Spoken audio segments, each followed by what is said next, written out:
ერთი კაცი იყო და გაუგია რომ ვიღაცა ბძენი კაცი არსებობს, ყველაფერზე პასუხი რო აქვს და ამან გადაწყვიტა რომ ბძენი არა ისა ერთი ახლა მაგას ახლავე გავასრულებო და ახლა ნახეთ რა გავაკეთო და დაიჭირა რაღაცა მწერი. ბუზი თუ რაღაც დაიჭირა ხელში და მივიდა ბძენთან. და ეკითხება, აი ახლა ხელში რაც მიჭირავსო, ცოცხალია თუ მკვდარია? თუ მეტყვისო რომ მკვდარიაო, ვაჩვენებ რომ ცოცხალიაო.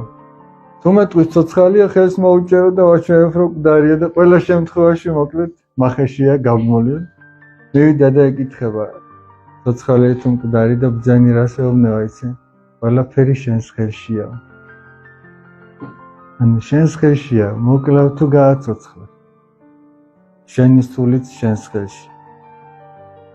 შენზეა დამოკიდებული, შენ ბედნიერი იქნები თუ უბედური. ისე რომ ადამიანი ვერავის ვერ დააბრალებს თუ ცუდად არის. ვერც გარემო პირობებს, ვერც მეზობელს, ვერც მეგობარს, ვერავის გარდა საკუთარი თავის. ისე რომ ჩვენ თუ ცუდად ვართ, არასოდეს სხვას არ დავაბრალოთ. და ეს იმის ბრალია, იმის ბრალი, ერთადერთი ვისი ბრალიც არის ჩვენი პიროვნული არჩევანი.